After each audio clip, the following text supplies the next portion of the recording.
Hello, beautiful mamas. As a working mom, sometimes I can really feel scattered, unorganized, or simply just rushing from one thing to another and all over the place. Finding time for myself and finding my sanity can almost feel like an impossible dream. Can you relate? Well, this is why I have created my free Mama's Guide to Creating Balance and Harmony as my gift to you. This guide contains my top 10 tips to creating balance and harmony in your life, as well as 3 beautiful trackers to help you get onto your journey in a fun and simple way. I have found by incorporating daily self-care routines and practices in my life for as little as 5 minutes a day, I am feeling more grounded, centered, and calm. By me tapping into my best version through these practices, I am also a better mom, a better partner, and a better colleague. Well, really, just a better human being in all the ways. So, if this sounds like something that you would like to explore, click on the link in the show notes below and download your free guide today. We were all born with the innate power of knowing and wisdom within us. The challenge for many of us is that we were taught to seek answers externally instead of searching from within. And this is the reason why so many of us find ourselves going around in circles, searching for new ways, but could never find the way. The womanly way. It's not the way. It's not my way. But it is a pathway to support all of us returning back to self, reconnect with our inner wisdom through loving ourselves, knowing ourselves, and reconnecting with ourselves. Tell me and be honest. Tell me should I've known. So we can start to find our own way as modern day women. Are you interested? Well, sit back, relax, and welcome to this amazing journey.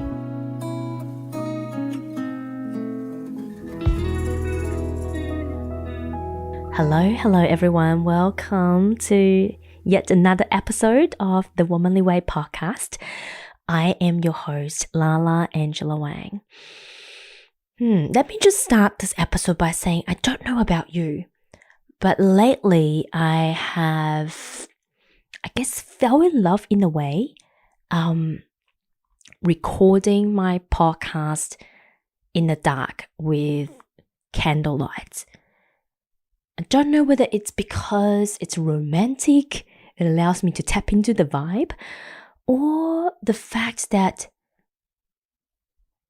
I feel like in the dark, and sometimes I do it with my eyes closed, sometimes I do it with my eyes open. It just allows me to focus so much more and allows me to think more clearly, and hopefully at the receiving end of you being the audience listening to it, the message is clearer as well. So regardless whether it's working or not, I'm absolutely loving the romantic vibe. And I think also because there's just so much stimulation throughout the day, it's really good to be able to sit in a space where we can just allow everything to drop, kind of like, and now I can download. And recently, I've just celebrated my 41st birthday over the weekend. And that's exactly what I did. I locked myself away. Well, not entirely locking myself away, but I took myself to a suburb called Manly, which is a beachy suburb, about 45 minutes away from where I live. And so grateful that Scott didn't decide, I decided for him, but he wasn't working on a Thursday and Friday when I took off. And he was able to look after George for me, which then allowed me a night at Manly, just with myself and my thoughts, and just do whatever I feel like doing. And that really allowed me to journal all the things that's in my head. It's been building up in my head for the last few weeks, and to really clear out a lot of the thoughts and put them onto paper. So if you are feeling that, your head's a bit heavy, there's a lot of thought, that's actually one of the great ways to clear your head. Now, I feel like saying this just because obviously I've recently experienced this, but also because of this, I had really been able to articulate a lot of the thoughts that have been brewing in my head, including one of the recent posts I posted on the socials about my reflections on both being a coach and a mentor, but also on the receiving end as a client, a mentee or a client that's being coached, is that, I think there are almost like two very extreme camps when it comes to mentoring and coaching. And I have been on both extreme ends. When I talked about the extreme ends, one end being mentoring should be free, and the other being coaching and mentoring should absolutely cost a fortune, cost you an arm and a leg. Some people would even have debt through being able to pay, or, to pay for mentoring and coaching. Now, a few weeks ago, I mentioned I watched a reel about a coach in China who paid a fortune for everything. And she believed you should be chucking money at yourself in terms of personal investment. Now, do I believe in it? I would say years ago, I used to believe in it.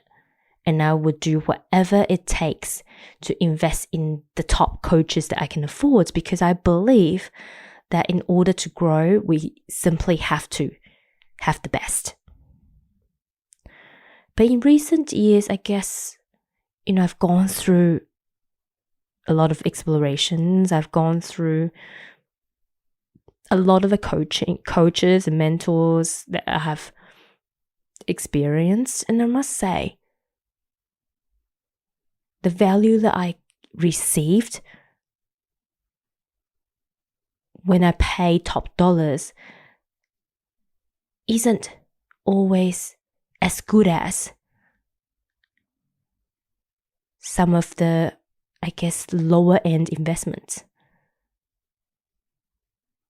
And really, for me, what I have realized is to get the most benefit out of any coaching or mentoring relationship, it really comes down to a few simple things. And money definitely, is not in direct parallel to the result that you will get. Money definitely isn't a direct parallel. So, it's not the fact that if you pay more, you get better result. But let's first address, if that's the case, does it mean free mentoring or free coaching is better? No. And that's why I titled today's podcast episode, Why I No Longer Do Mentoring for Free. So I'm going to start with the free conversation, and then we'll talk about, what do I believe are the right criteria for me now when I look for coaches and mentors. And I must say, over the past few years, I believe I now have created a team of coaches and mentors and guides that is most suitable for me. And I will talk about that as well. So when I first started, I absolutely believe in, mentoring for free and coaching for free. In fact, that's how I got started as practice clients, right? I started with my practice clients and I did them for free. But I have to be honest with you. None of my practice clients finished with me. Because I remember when I was first being trained to become a coach, we had to do a 11 session package.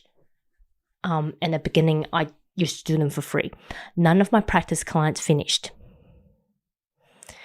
But when I started charging, even though they weren't big amount, I started charging at, I think, $1,500, and then it went up to about $3,000 for the 11 sessions. I have observed my clients getting so much better results, and they all completed their sessions. And even when I reviewed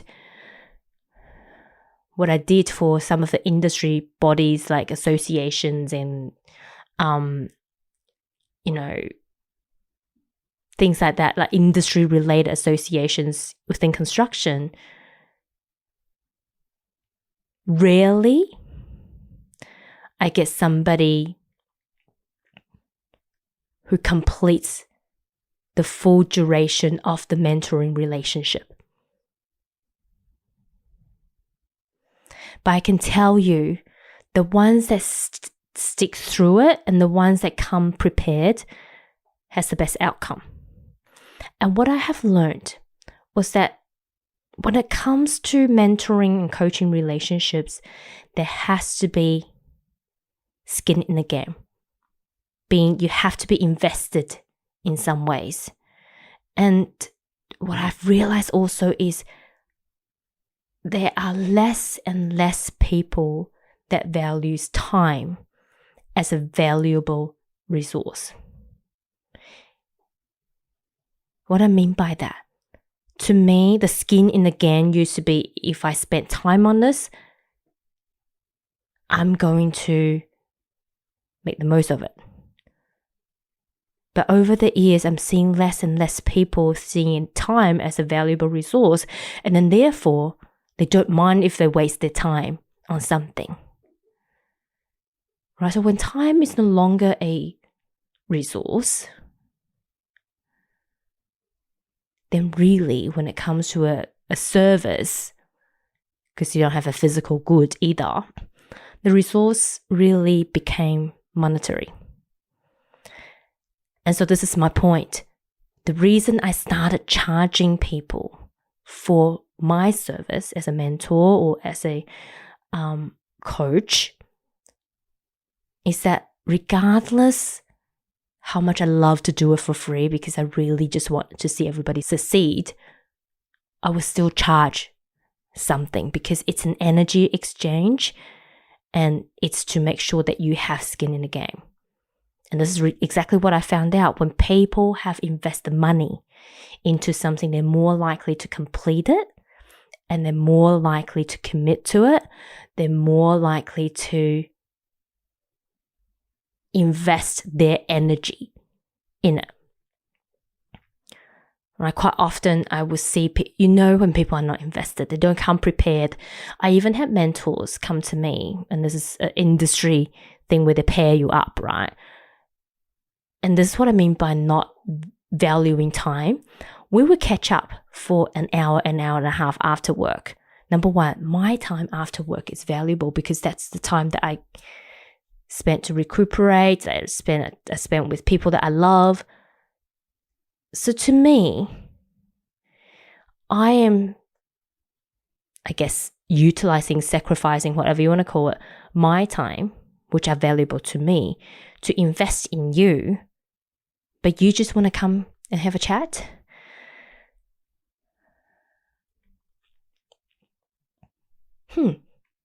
How does that feel on the receiving end of it? And she was quite honest. Like, this mentee of mine was quite honest. She's like, oh no, I don't have anything that I really want to work on. I just needed someone to chat to. Well, go and join a club. Go and join a networking function, right? Don't waste your mentor's time just to have a chat.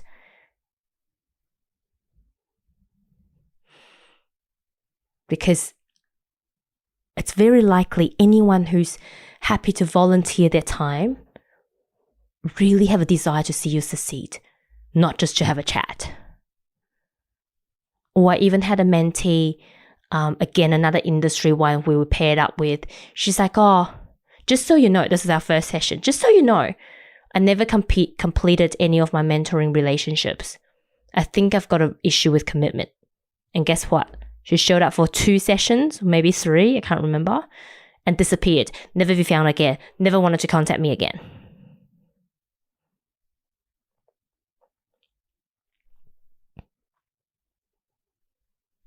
I don't know. What do you think? So after these 2 incidents, that's when I really decided I want to invest my time in the people that are willing to invest in themselves and that are willing to take coaching and mentoring and personal development seriously. So I started charging, and I made it one of my commitment to not do anything for free in the mentoring and coaching space. But I do the same for myself. I don't ever really sign up for free mentoring or coaching anymore. When I first started in the industry, before I did personal development, I did sign up for it, and I'm just as guilty. There was one where at work they paired us with another person, but I really did it just because it's free, so I did it. I didn't really go in with a target, with a purpose, or with a end goal. And what it meant was I did 2, maybe maximum, again 3 sessions with my mentor. I ran out of questions, I ran out of direction, and it just went into thin air, and I've never sort of caught up with my mentor again. But what I found in a work environment over the past years is that you want to make sure you find somebody that inspires you at work. It doesn't really need to be a mentoring relationship, but even if you just catch up with them every now and then, or whether, sometimes you could just go, hey, I need a bit of advice. Do you have a time for coffee? And I think you will get the vibe whether this person is someone who's willing to do that or not very quickly if you get to know them. And really, most people wouldn't mind having a catch up, having a connection at work with a colleague, let alone somebody asking them for advice, right? So that is actually another good way. I'm not saying do that to every single person that you admire at work, but it's a good way if you have been in this career path for a while and, for you, it's really just having someone to bounce ideas off. I think that's a great way to do that instead of finding an industry mentor. So for me right now at work, I have got a couple of mentors, but I don't call them my mentors. They are people that I work with. They might be my direct manager. They might be my indirect manager, but we catch up every now and then just to bounce ideas off each other, or I'll seek advice from them. And generally they're willing to share. They're willing to guide me through things that I have questions with. Well, sometimes they're also willing to call me on my bullshit. And I think that is the thing, right? If you want to seek growth and expansion, if you want to seek development, whether in your career or in your life, you also need to seek the downside of it, the truth. There's no point getting a coach or a mentor when they're just going to tell you all the nice things, all the fluff, and they're not going to get to the point. So for me, now my criteria to look for my mentors are, number 1, they are walking the path in front of me. So they have been through what I'm trying to break through right now. And also that they're willing to call on my bullshit. Because I don't have time for my own bullshit. I can catch my own bullshit most of the times, but sometimes I really just need somebody to call my BS, because I know I'm very good at it, right? And seriously, as a mentor, as a coach, that's what I am like as well. And I'm okay with people saying, well, you're too direct. I don't want to work with you. That's okay, because I'd rather work with people who like my vibe. And that's one of the other things that we'll be talking about in terms of, what are some of the criteria I believe someone should look for a mentor in a mentor or a coach.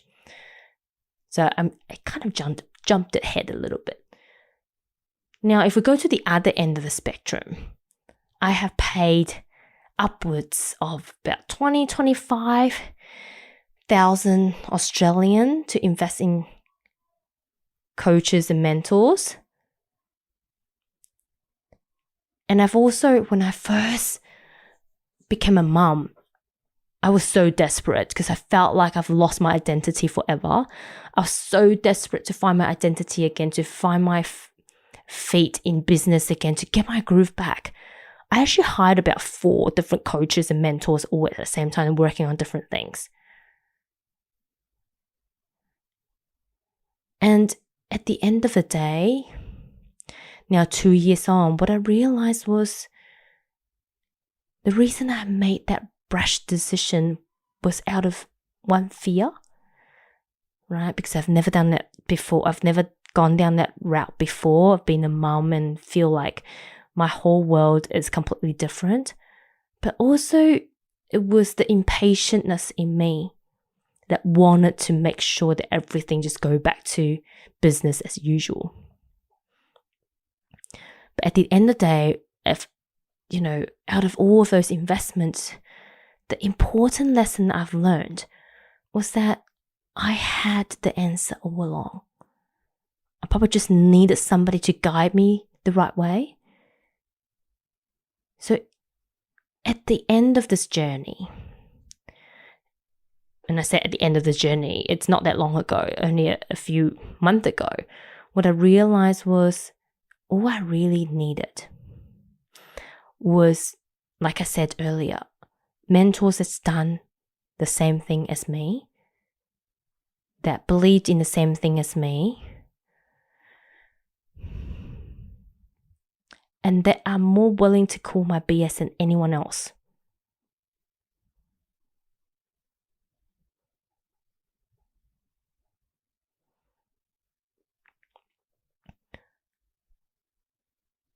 And sometimes really in terms of the investment, what we needed, instead of jumping right in, some coaches might say, fear the fear, feel the fear and do it anyway right away.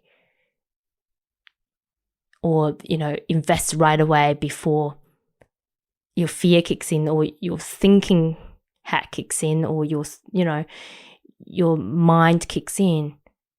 I actually believe that sometimes we just need to sit with it. And let it come. Because sometimes it might just be a brush decision where we're making the decision because another emotion or another feeling. But then again, in saying this, it could also be my human design. Because I am a emotional manifesting generator, which means a lot of times I really have to wait for my decision to pass, for my emotions to pass before I can make that decision on a neutral emotion. All right. So I think knowing yourself, knowing what kind of mentor and coaches that are most suitable for you, and really go and do your research. And for me, after all of my reflection, if you read my post a couple of days ago on my birthday, for me nowadays, I prefer to find the coaches that are aligned with who I am, what I do, and that are a few steps ahead of me. And I am so happy, glad, and grateful to say that my team of coaches and mentors that I have right now is exactly that for me. But it took a few goes and, I have made mistakes. But it does take time to find the right people, right? And don't be afraid to try. Don't be afraid to try on maybe their smaller packages that it's affordable, and just get their vibes. Get their vibes. Yeah, but for me now as a mentor, I'm actually more interested in making personal development, making healing, making growth and expansion affordable to everybody. And I say that in the sense that I understand there are challenges in our world right now. I know there are people who really desire to learn and grow, to expand, but life gets in the way. So for me now, it's really about finding the balance in terms of what this contribution means to me. And funny enough, right, my word this year is a Thai thing. What this contribution means to me. But also balancing out with making sure that people are committed. So I'm extremely excited for 2024 in terms of where the Womanly Way as a business is going. I don't even know where the universe is taking me right now. Obviously through this whole journey of leaning back and learning to listen, I'm being guided, and I'm open to being guided every step of the way. And I'm excited to see what I will receive on this new realization and on this slight change of focus in terms of what I'm offering. So I think in 2024, what you're going to see is a lot more content in bite-sized chunks. So it's easier to consume. You're going to see free content as well as more affordable options so people can start, almost like start working on themselves as a treat every now and then, rather than, I guess, a burden. And that's what I really felt sometimes when I stretch myself financially and push myself outside of the comfort zone, just being a good student, listening to what some of the coaches have told me. It didn't really open up. It didn't actually change my mindset about being more abundant. In fact, it becomes such a burden, especially now being a mom. It actually made my relationship with money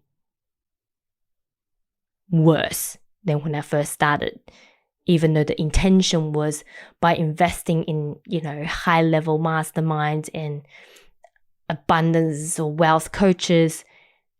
At the top end, it will open up my feeling of abundance or my, create a greater relationship with money. It actually meant the opposite. Because what I realized was, as an individual, safety and security is so much more important to me than the motivation to get outside of my comfort zone. Meaning, if I don't feel safe and secure, then I am not going to feel expanded. Then I am not going to grow. Meaning, if I am uncomfortable to an extent that I don't feel safe and secure, then I'm just going to be a freak out mess always. Right? So I think it's learning through experience in this search for your own team. Sometimes we do need to test the boundaries a little bit, and this is when I'm really grateful that I had these experiences in tongue twisting. And that's why I'm very grateful that I have these experiences in investing in top coaches that kind of pushes me outside of my financial comfort. So I was able to experience the extremes and understand where my boundaries are when it comes to financial investments in coaching and mentoring and personal development, to know that that's not for me. I'm not saying, these coaches are wrong. I'm not saying that don't invest in them or they're evil and whatnot. Quite the opposite. What I'm saying is you need to experience the different types of coaching methods and services to know what is the right for you. And for me, it's been a search since 2015. And I'm so grateful for every single one of these coaches that I have opportunities to work with, because through every relationship, whether it ends up me growing heaps or not, I have received benefits and learnings from each and every one of them.